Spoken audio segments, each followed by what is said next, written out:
everybody. Well, I was going through my footage getting ready to edit this video, and I realized I didn't record an intro for this video. So here it is.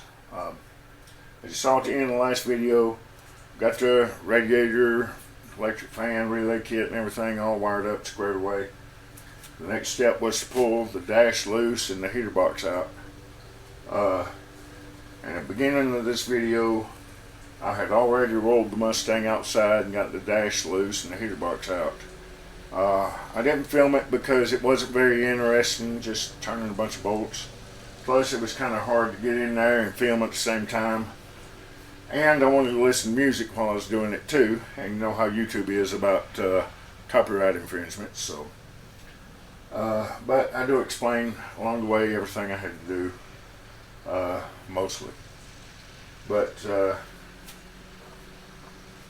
yeah, we do make progress in this video. Have a couple of setbacks. You know, it's kind of a 2 steps forward, 1 step back kind of a thing. But I'll let you see that as it happens in the video. But we do get to hear it run again.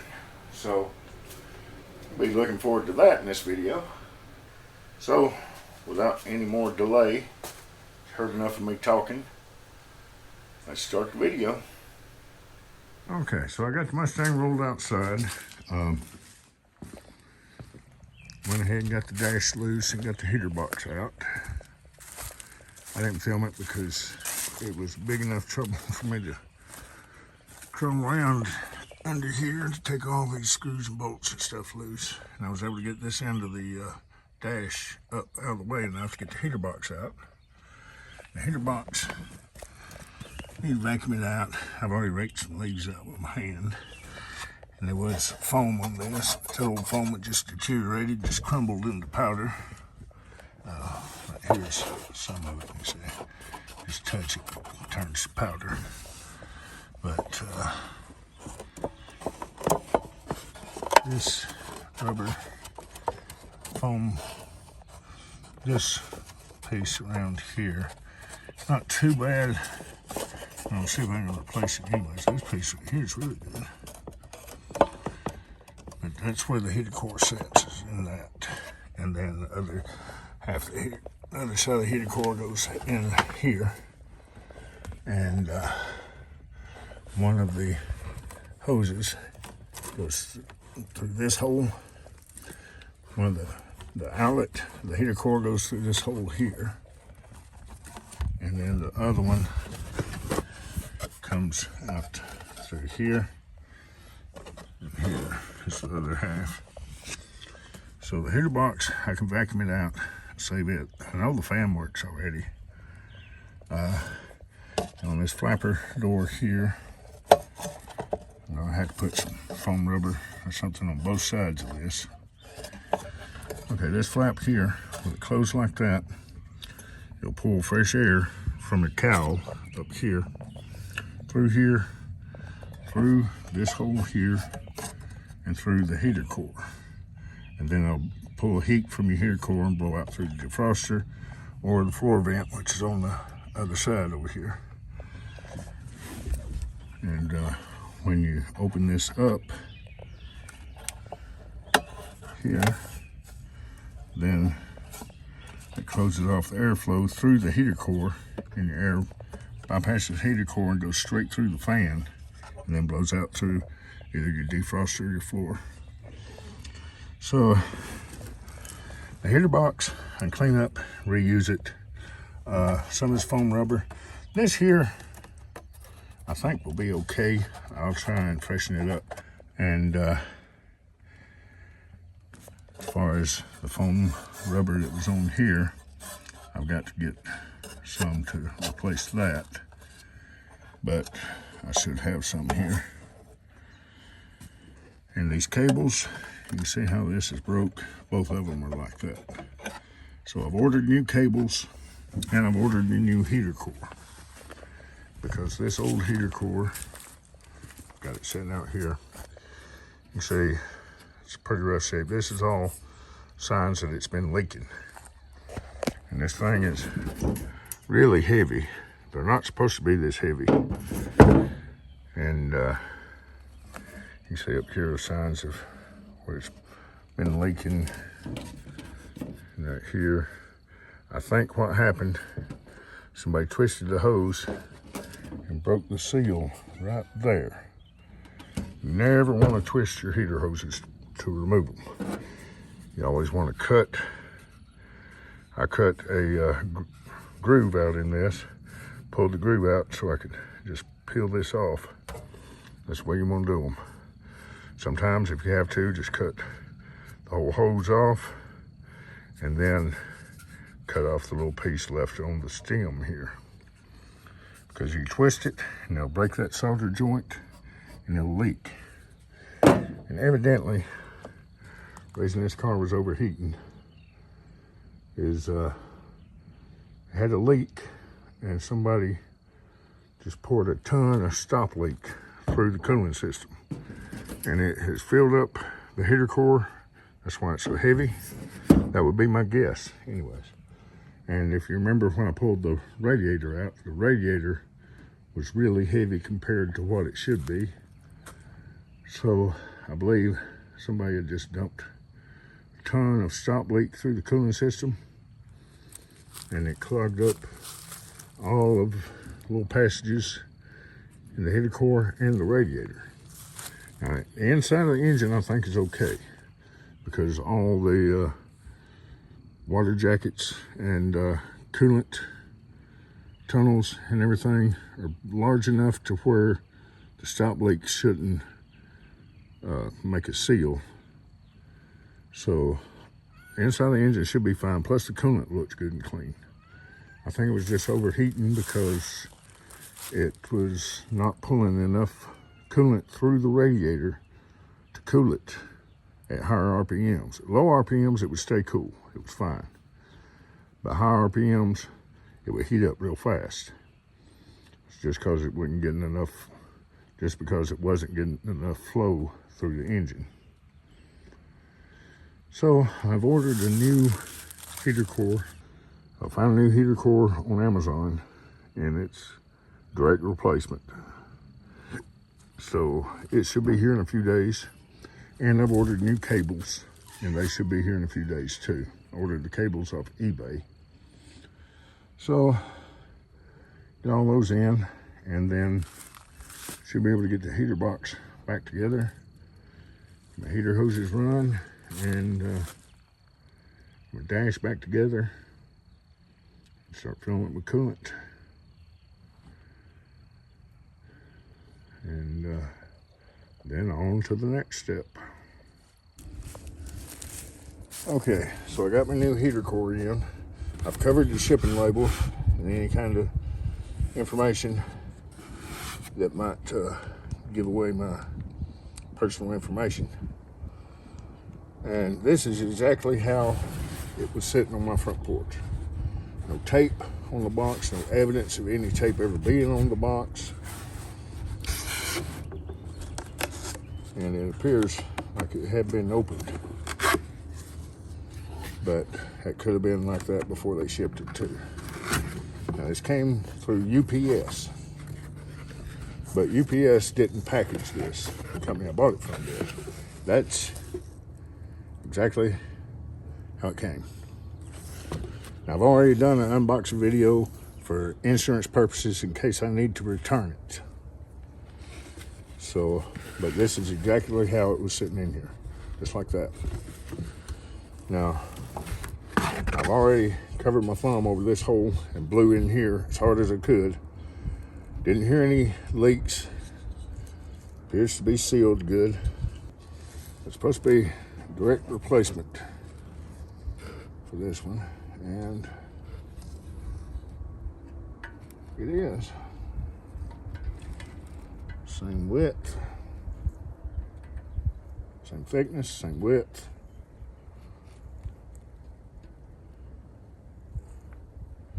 The inputs and outputs are the same.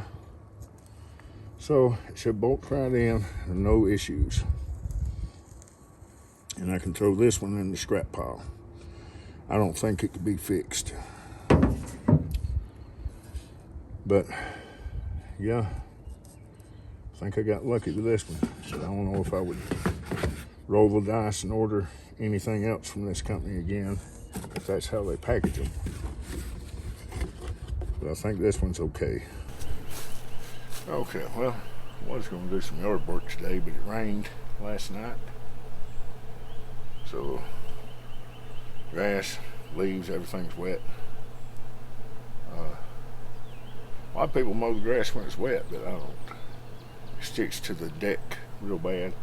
Plus, with the leaves being wet, they don't chop up as good. So, I'm going to work on the Mustang. I got my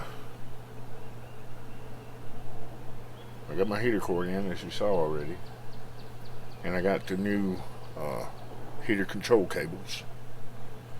So I need to take the old cables loose, pull the box out, vacuum it out, clean it out good, do a couple of things to it, and start putting it back together. Here's how they sent my new cables. The package is really good. Of course, I didn't expect these to get damaged anyways. They shipped them in a tube. There they are. They look like the right ones. Even comes with a new mounting screw.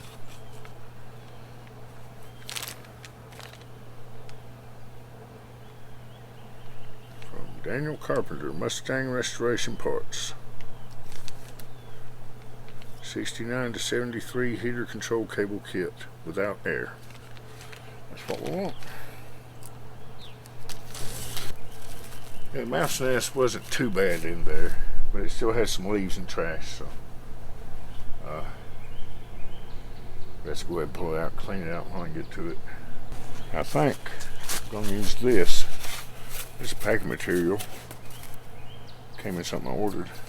I think I'm going to use this on this flap.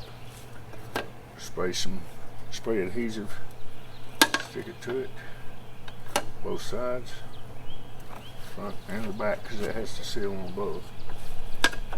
And I think that'll work.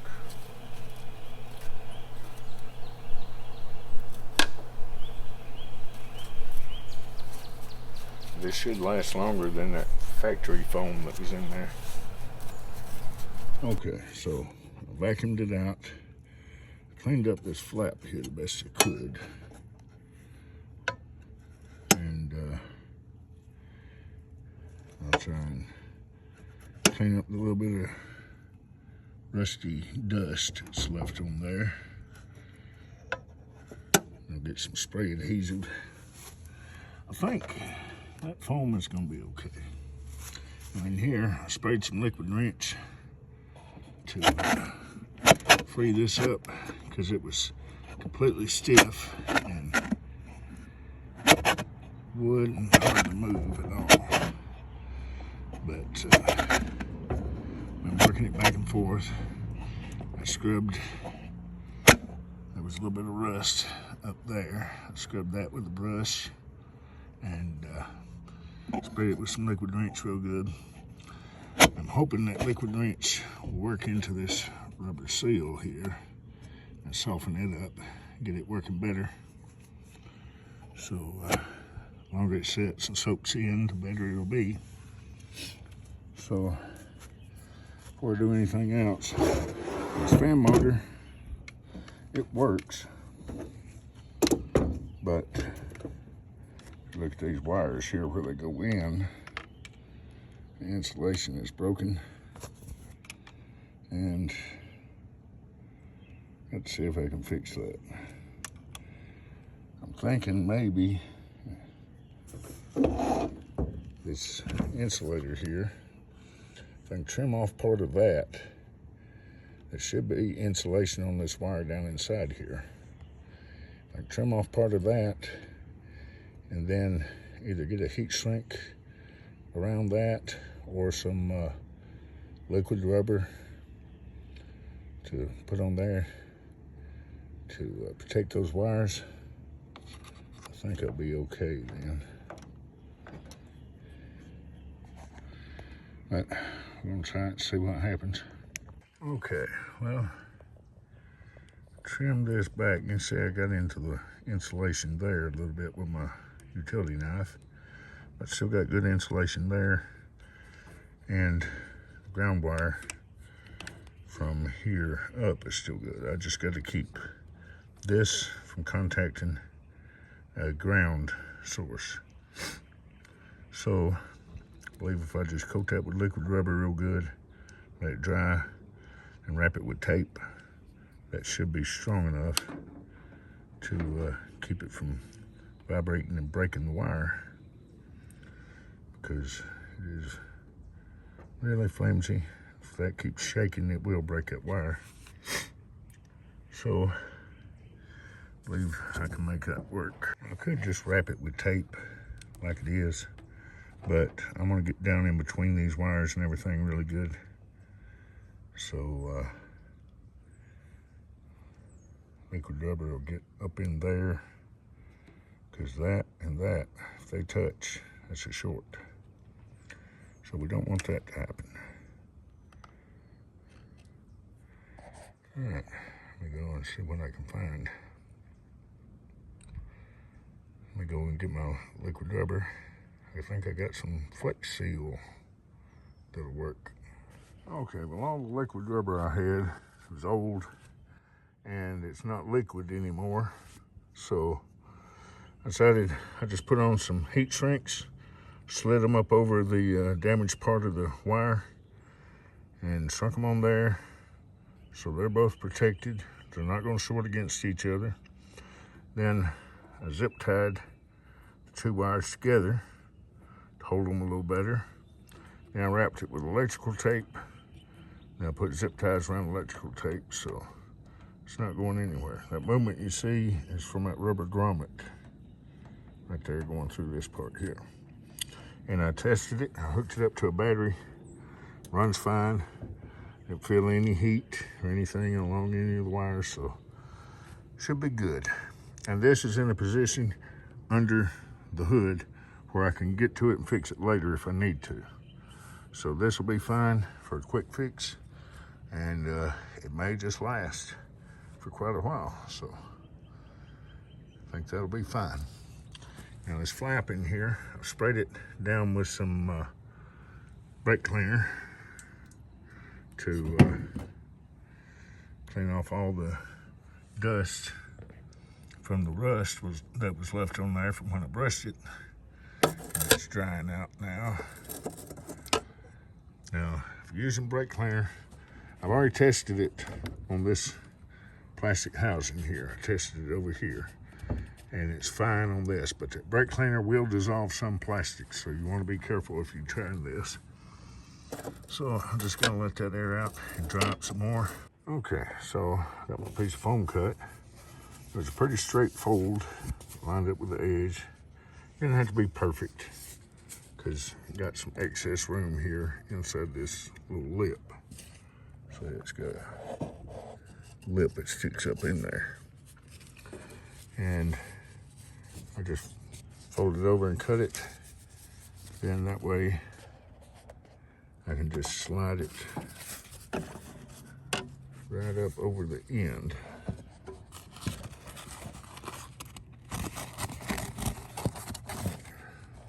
Right up over the end of that. And be able to glue it in place. And that'll work just fine. But it's been trying to sprinkle rain, and there's moisture condensated on here. So I'm gonna have to wait for it to dry up and warm up some, because that adhesive will not stick to that. So since I can't do that today, I think I can go ahead and change out the cables. I may have to pull the radio out and pull the faceplate off. Okay, well, I got the old cables out. You can see, pretty rough. This end here is why they weren't working. This is where it clamps. But when you move the cable, try to move the heater controls, it would just push the cable back and forth, side to side. get that new one put in, and should have some good heater controls in. Oh, and it wasn't much fun. I had to pull the faceplate off the radio, pull the ashtray assembly loose, pull all that out to get them out. But we got it though. Now, just got to get it all put back together. Another thing I wanted to show, it does have this locating tab here that goes in that little square hole there. So it can only go in one way. Now, I got it all back together. Got the faceplate on there. This faceplate's in pretty bad shape. It doesn't fit up that bottom corner like it's supposed to. But it'll be all right.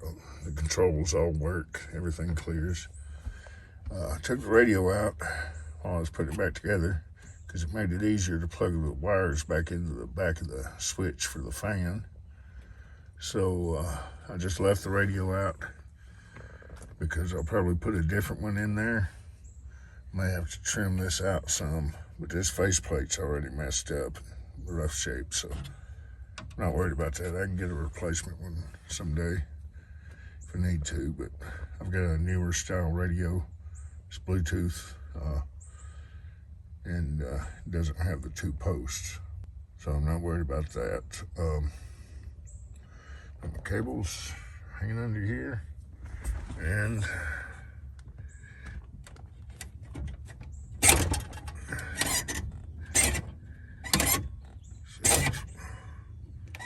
working. Doesn't have a lot of movement, but that's how it was. You can see it better right there. And the bottom one. So I should do it. I just gotta get the heater box put back together and put it in here. But like I said, it's too wet for my spray adhesive to stick. So I may have to do that on a day when it dries out a little more. Okay, so I got my spray adhesive out here. The sun came out and finally cleared up the humidity a little bit, so I think it'll stick good now. Maybe. If the wind don't blow this off of here.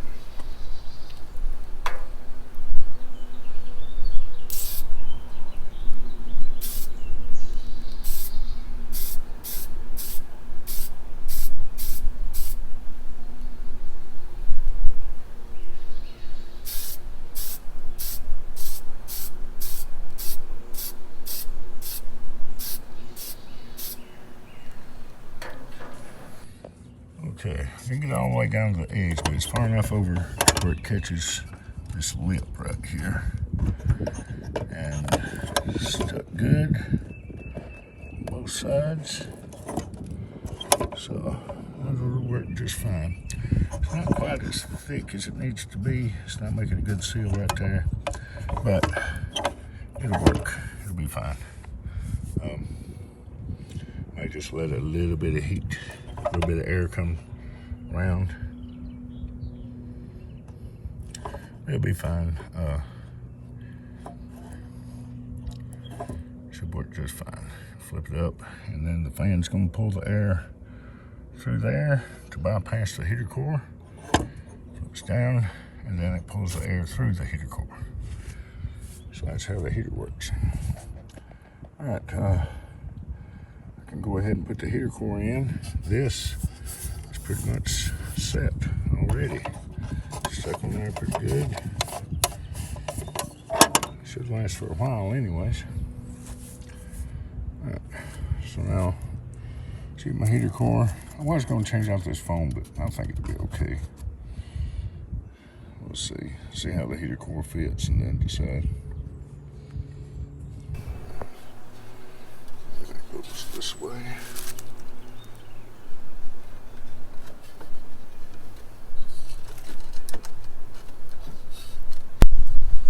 Okay, it's going to fit pretty good.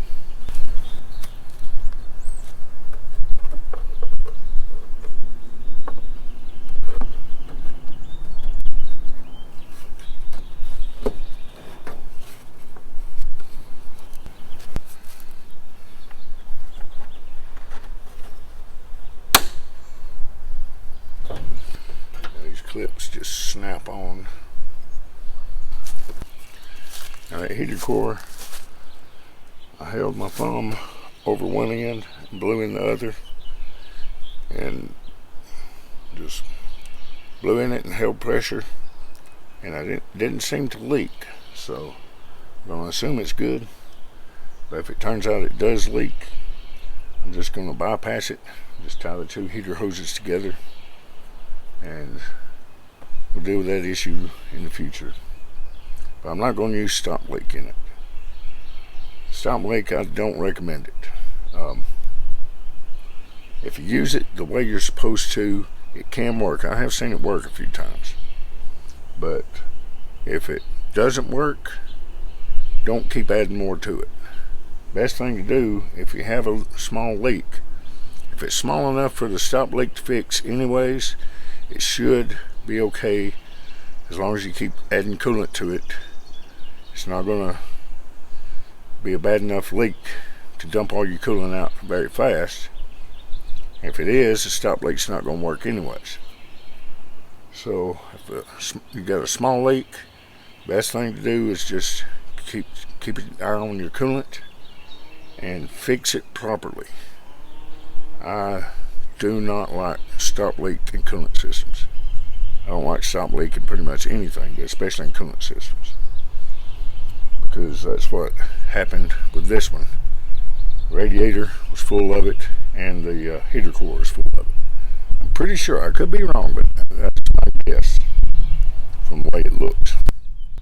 But one other thing I want to do, I want to put a piece of screen over this intake hole that goes up in the cow, so it'll help keep from sucking any leaves, mice, anything in there. So this just fits flat up against the opening for the vent coming from the cow.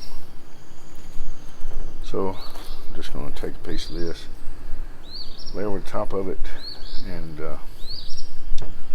try and put it up in there with this stand in place. Okay, cut a piece out using these cutters here. These work just like scissors and this stuff.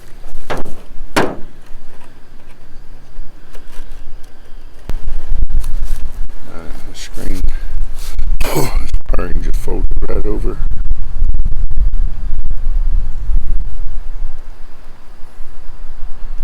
That. And then trim off some of this excess on the side here.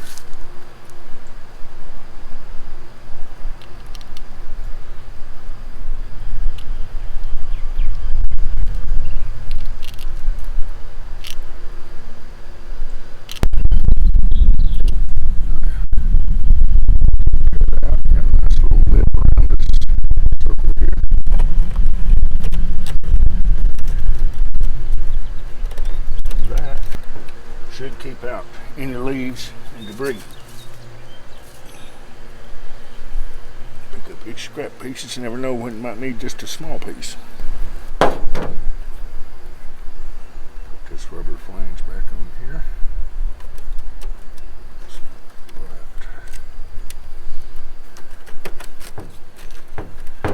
That will help hold that screen in place. This better work.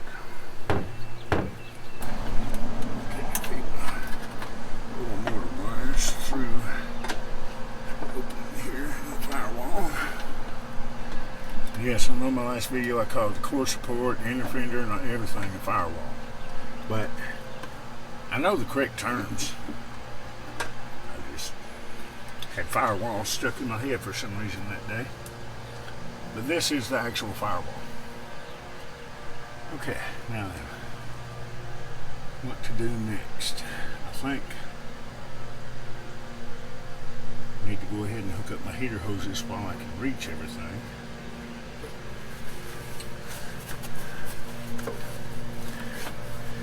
I'll go ahead and hook up my heater cables too. I'll do that first. Okay, so I kind of goofed up here. This hose here, I was wanting to run down here, because the other hose goes into the top connection, into the heater core. And I wanted to run it to here, and I goofed up and went ahead and cut this one to go here. Well, I'm gonna run the top one here because it'll be easier to get the air bubble out. So, since I goofed that up, I went ahead and ordered some barbed hose unions, and I'm just gonna put them in, clamp them on, then run a piece of hose from here down to here, and down there, and then run the other one, and I'll go ahead and just put the splice in it too. That way in the future, if that heater core leaks, I can just connect them together and just bypass the heater core, and it'll work out. So I ordered these, and I'm gonna put these in the heater hoses to splice them, and it's gonna be just right. Just gonna call for a couple extra clamps, about 4 extra clamps actually, but they'll be all right. Okay, so I got my heater hoses run.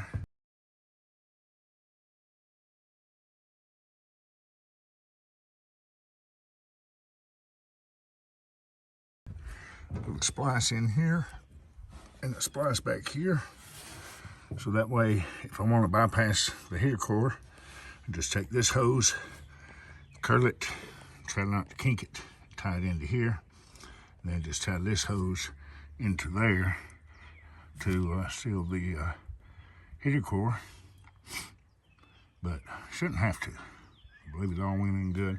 Got the top radiator hose in. Now, since this radiator's not factory, this water neck was a little further to the side here, so this hose didn't want to fit too well, but it's up on there, the end of the water neck is way up here, so it's on there good and tight, and you can see where the end of the water neck is here.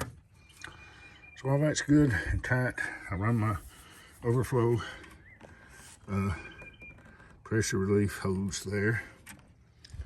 I didn't put a clamp on it here because it fits on that pretty tight, and it shouldn't need a clamp. It's just, there's no pressure going to be on it. It's just going to be where the excess coolant drips out. And that's the way they were stock. They just run down the side of the radiator. Now, those little loops are made for this hose to go through, supposedly, but this hose won't quite fit through them. So I just got a couple of zip ties holding it in place. I'll be fine. All right, ready to put a battery on it and see if it'll crank back up. It's been a while since I cranked it. I may have to clean the points on it again, but we'll see what happens.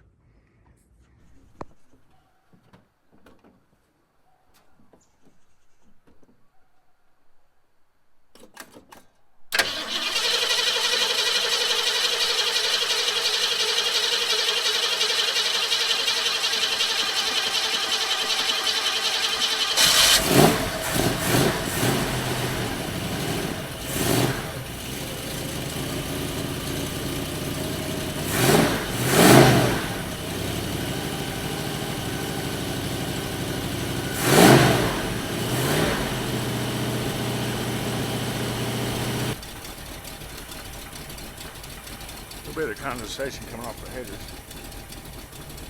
Take the out back. You can hear how it sounds while it's warming up.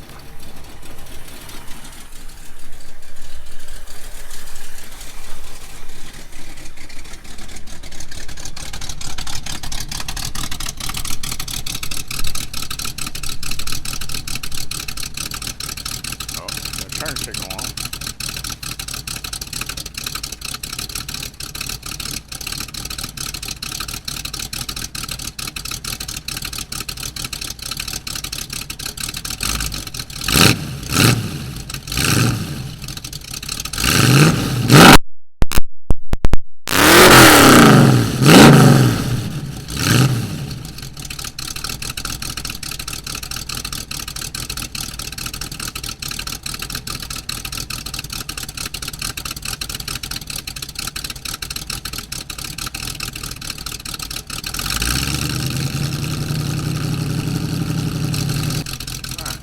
got good oil pressure.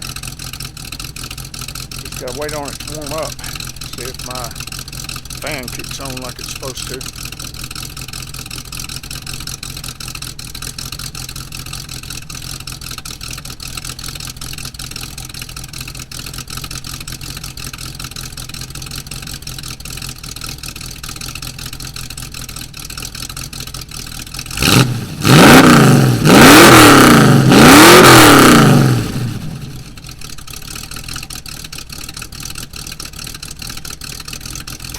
I've got my thermostat over here set just below 200. So when temperature gets up to about 197, 198, fan should kick on. There's a little bit of smoke. I'm not sure where it's coming from. It's coming off the header, but there's no oil leak. It doesn't smell like oil. Could be just condensation. There's a little bit coming out of here too, but I think it was just steam and condensation from the inside of the engine. But it doesn't smell like oil.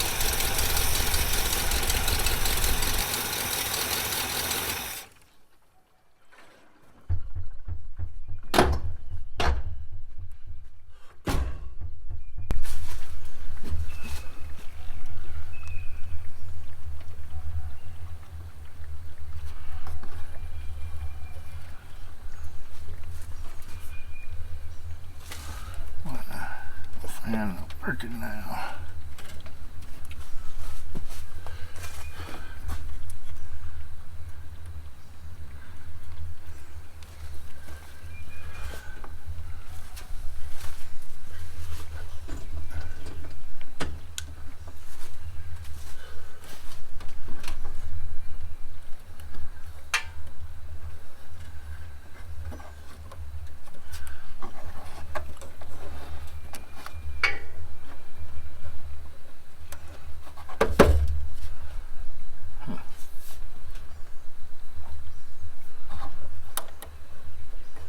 It's all the way down. It should be kicking on.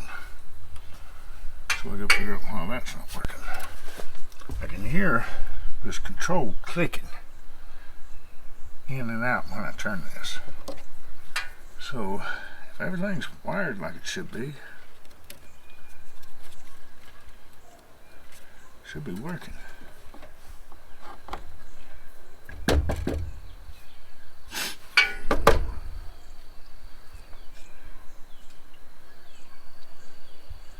Try running a jumper wire across here.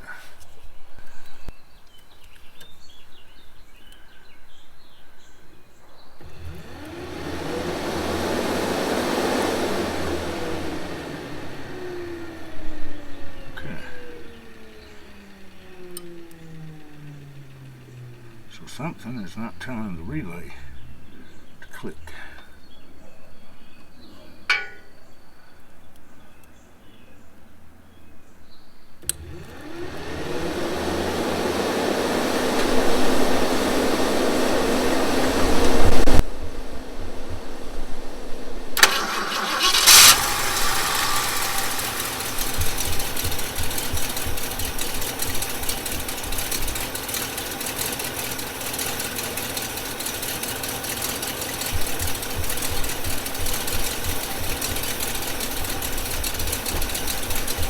Okay.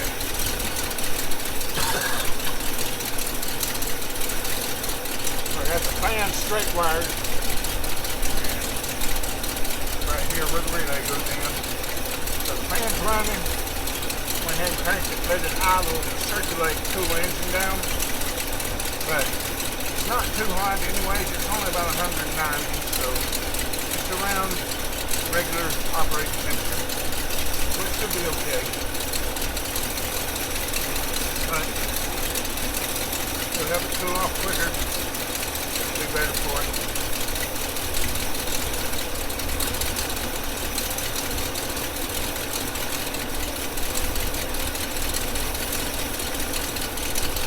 Before anybody says I'm risking messing up my engine without the fan working, I've got a temperature gauge, an aftermarket temperature gauge inside, wired in right here. This wire goes right into it. So I knew exactly what my engine temperature was. When it got up to about 200, that's when I shut it down. Got to figure out why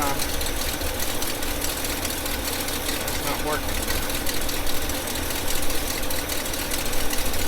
Here's the relay, back control knob, the probe, or one of the wires.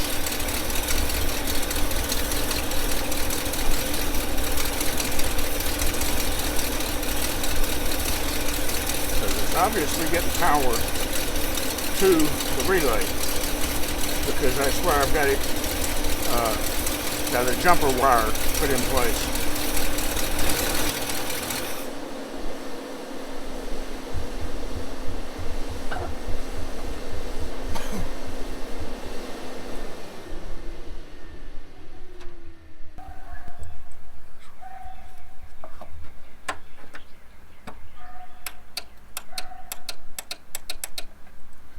Okay, so the relay's working. It's almost supper time. I think I'm just gonna pull it up inside the shop there. Alright, well, she's back in here in the dry. Need to let it cool down. Cover the carburetor back up for now. And tinker with it some more. Maybe tomorrow. Got to do some researching on that temperature control. Figure out why it's not kicking the fan in. The temperature is working up to here because it kicks. You hear it click. And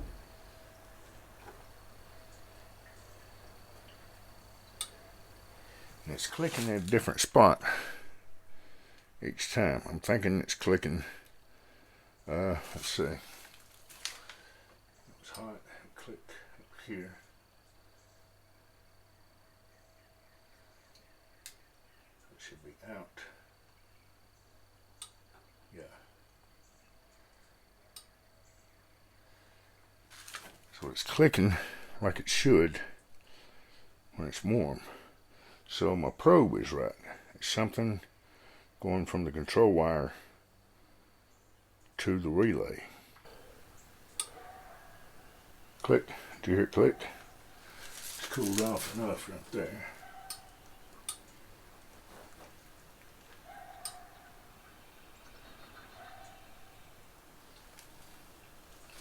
As it cools down, you hear that click again because I just turned it back up. I turned it down. And it clicked again, so it would click to kick it out.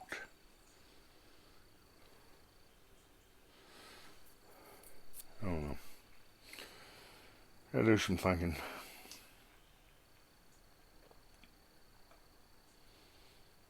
The fan works. I'm getting power to the relay. The relay works.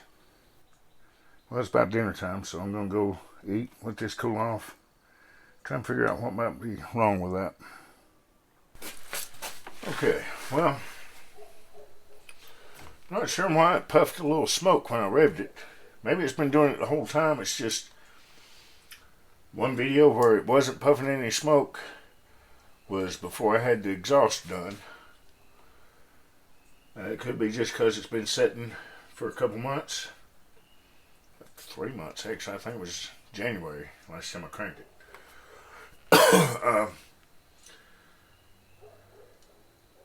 Not sure, but I mean, it's not smoking bad just when I rev it real high. Carburetor could need a little adjusting still, but something about this temperature control knob is not working.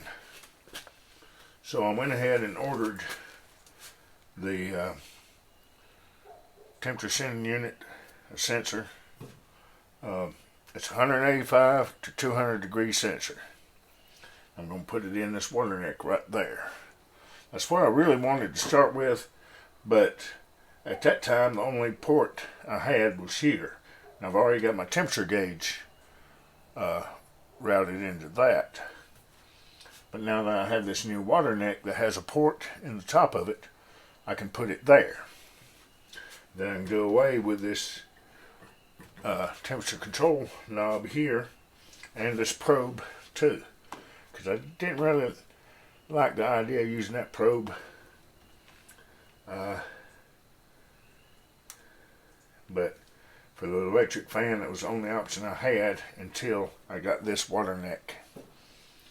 So all I got to do is just take this control knob out.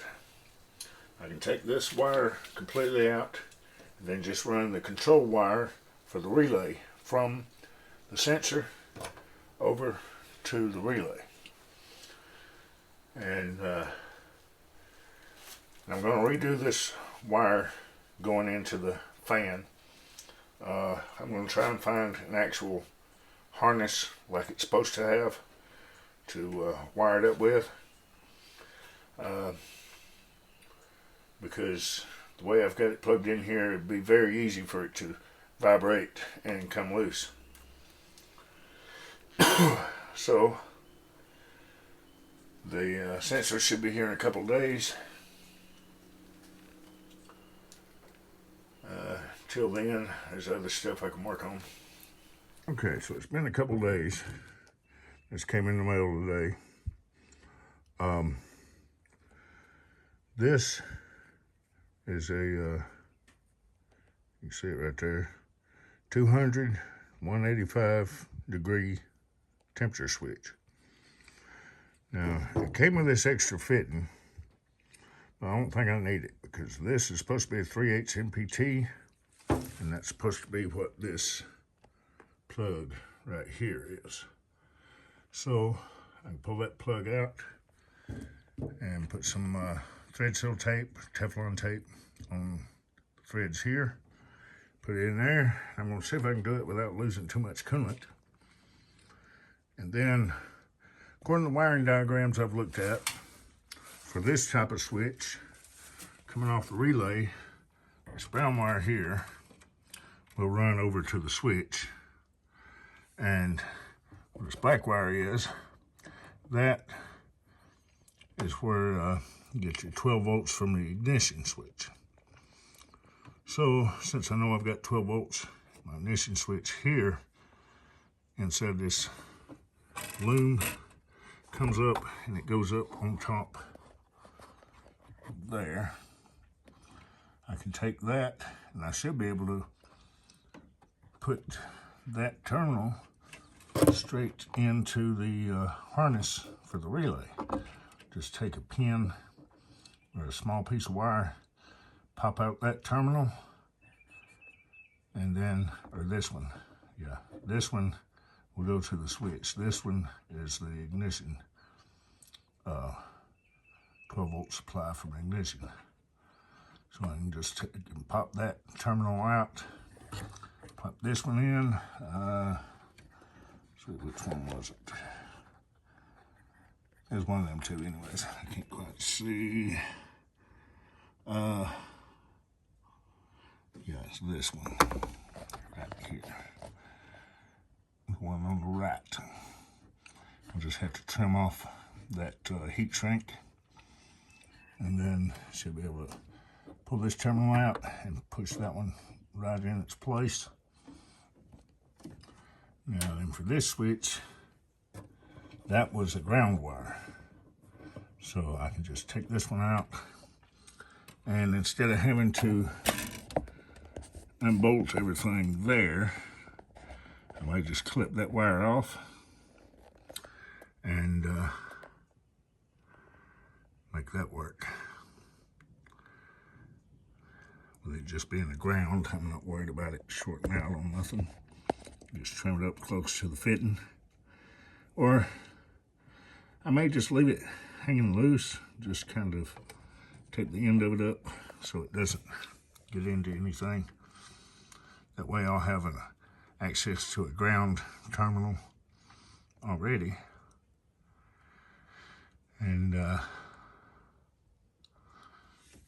And this one, the wire here goes up to here. It's one on the left.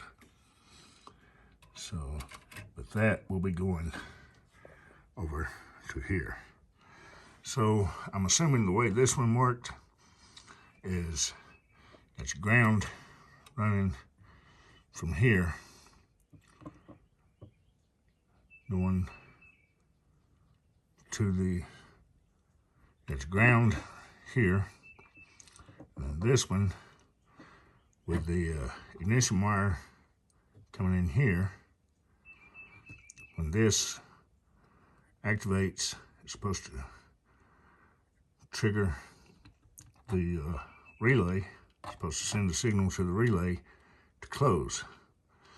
But now we're going to be doing it opposite and have our 12-volt supply coming in over here, and this going to the switch. And this switch, I'm assuming the way it works is when it gets up to temperature, it trips and closes the circuit, and this acts as a ground. But that's the way one of the diagrams showed, so that's the way I'm going to do it. Be pretty simple. All right, just got to get started on that now. Okay, well, I got the temperature switch in. Didn't lose too much coolant. When I pulled the plug out, it was just a quick little spurt of coolant came out and stopped. So I put that in and got it snugged down real good. Shouldn't leak, and it should be fine. Of course, if there had been a lot of coolant come out, it would have just been what's mainly in this hose, because the coolant level is just above the tubes, just above the flues, so below the water neck.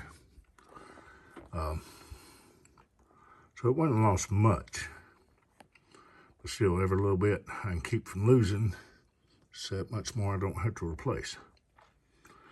All right, now then, I just got to pull off my cover I made and get these wires straightened out and run. I just got to run me a wire across to the temperature switch. Then my ignition wire, I've just got to, a 12-volt ignition source, I've just got to take it from here, put it in here. Okay, so I got everything wired up. Now my control wire going to my switch over here. This was some excess that was left over with the kit when I bought it. So I just crimped the terminal end on it and got it installed. And my other wire here coming from my 12-volt ignition, got it run up in here. And I went ahead and fixed this. I found this here out there on the old wiring harness I had. The one that was on it, this is the one that was on it.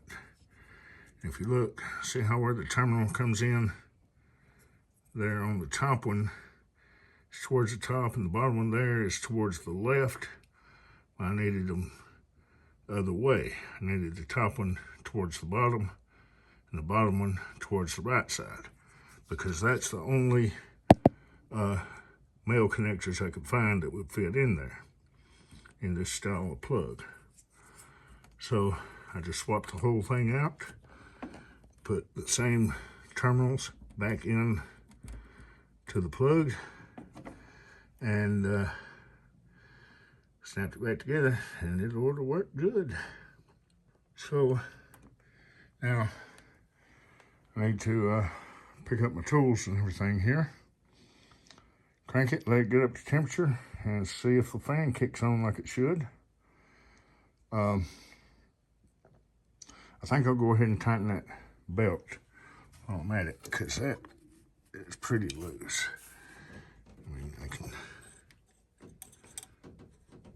setting the spin of the alternator.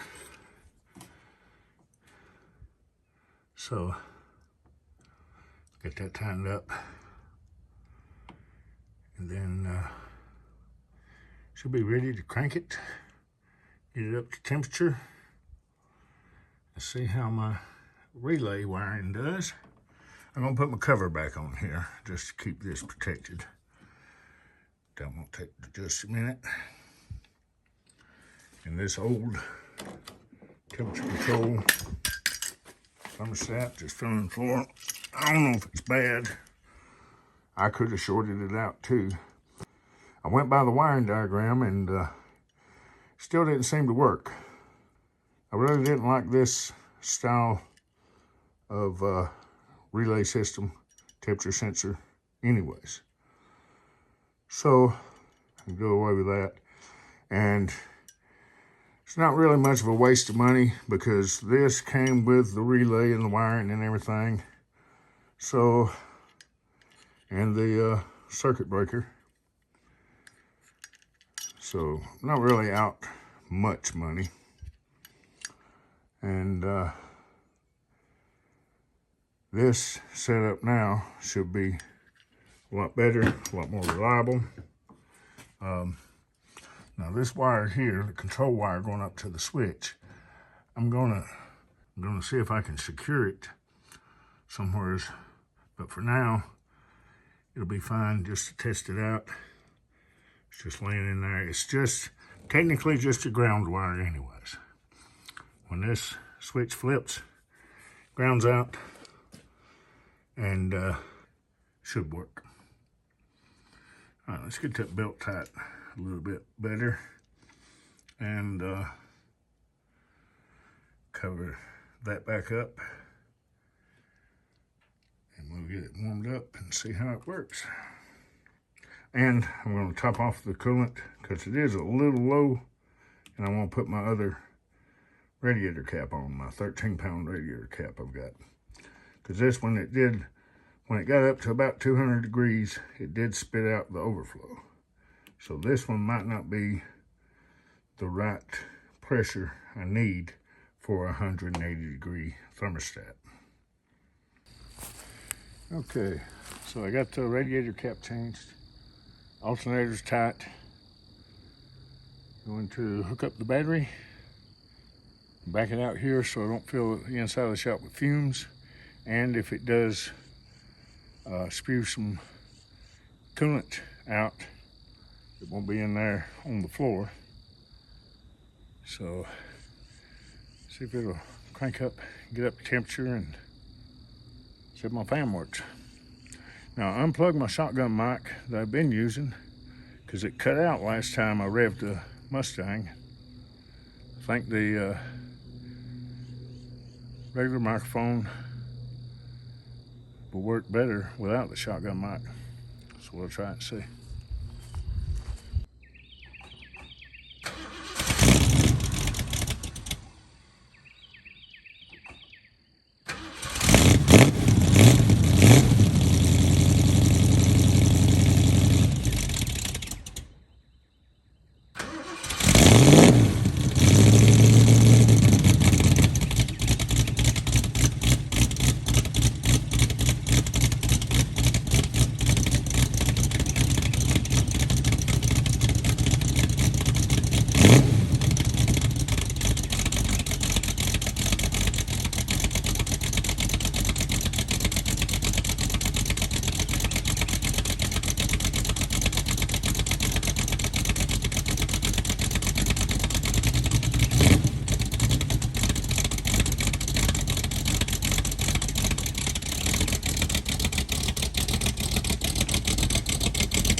let it warm up now.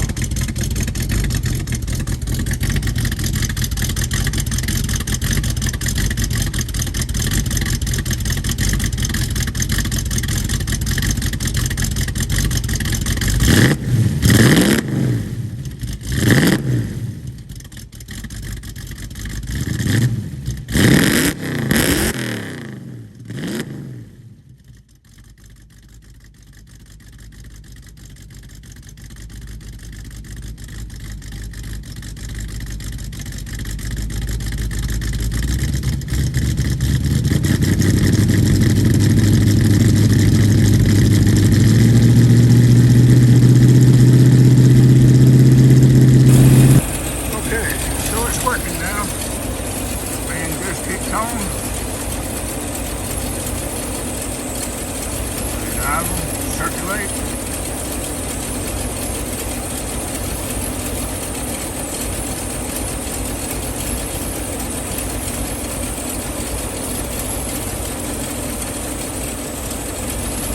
Should kick off here pretty soon when it gets down to 185. Craving my temperature gauge might not be accurate. Could have got to heat somewhere in this line, one from the engine unit. The main thing is that temperature switch for the fan is right. And it just kicked off. So yes, it's working like it should now. Okay, well, it's puffing smoke a little bit last few times I revved it up. I found a bad vacuum leak. I don't know how I didn't hear it screaming yesterday, but I found it last night. So I've got that fixed, and we'll see if that helped the smoking issue.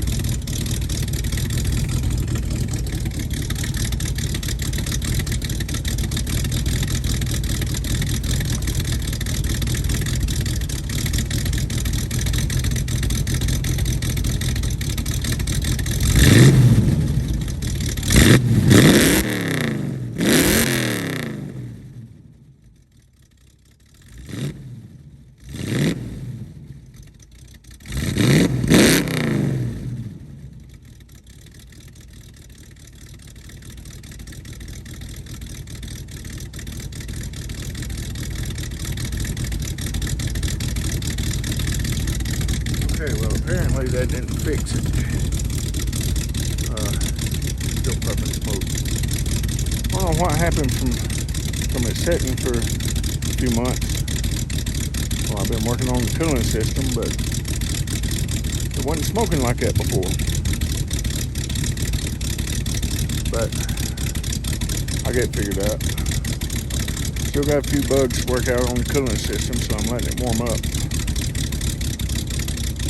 I think it might have had some air trapped. It was boiling a little bit yesterday when I shut it off. I could hear it boiling inside the upper radiator hose. I'm thinking maybe it just had an air bubble trapped in it. If that's not the case, then I may have to put on a new water pump. May have to wash out the engine, because whatever was in the radiator and the heater core might be all through the engine. I didn't think it was. I was hoping it wouldn't, but it could be. Well, it's still not keeping it cool. Higher RPM. So let it idle, it'll cool it down. It's still smoking.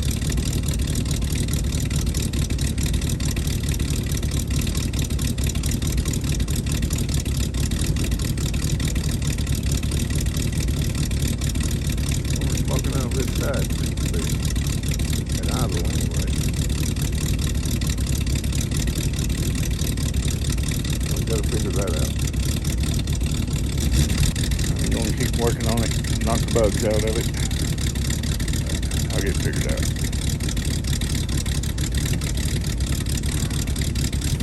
Okay, so it's still getting pretty hot. So I'm afraid what I'm going to have to do is take all this back out, pull the water pump, and pull it out there where I can get a pressure washer to it, or at least just a water hose, and First, I'll pull the water pump, see what it looks like inside. It may be just the water pump itself, but it seemed to be working. It was circulating before, and it's circulating now. It's just not a lot. But whatever was in the radiator and the heater core, I think may be in the whole engine. I was hoping it wouldn't. I was thinking it was just stop leak that they put in it and just put too much. But seems to be something else. It's not cooling like it should. I pull the radiator. May not have to pull the radiator. Pull the water pump and see what it looks like in there.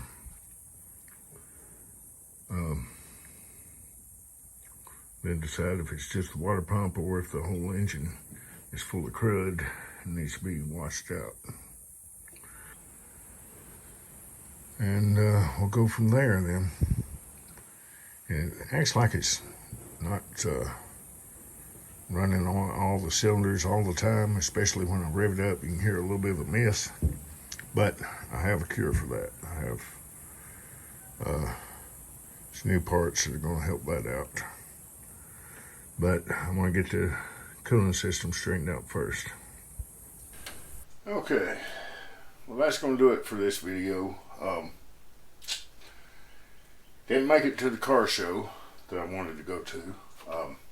Water pump didn't come in time, but it is here. So next video I'll be pulling the old water pump off, putting the new one on. I should have done this already when I had the radiator and everything out. I should have at least checked the water pump. I've got an endoscope. I could have run up in there and looked at it, but oh well, I'm trying to cut a couple of corners and now it makes more work for me, but it happens. Not a big deal.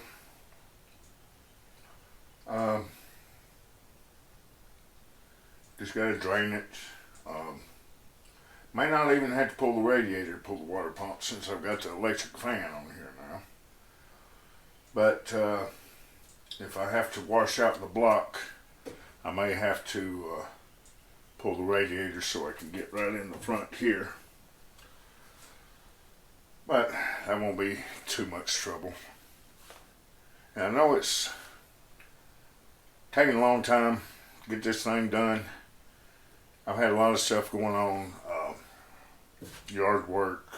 Had a couple of other issues come up with the house. I had to take care of. It took several days to get that taken care of. All that, waiting on parts. But getting closer. I would be working on it right now, but it's been raining, and I would rather roll it outside. Plus, I've got to work on another one. The other one out there is my sister's vehicle. But it don't need much. It'll be out of the way soon. But yeah, as soon as weather clears back up, I get a couple other things took care of. I'll be back on the Mustang. But at least I got it up and running again, even if it does run a little hot. But the new water pump, and when I check the block, if I have to flush it out, I'll do that, and that should fix my overheating issue. So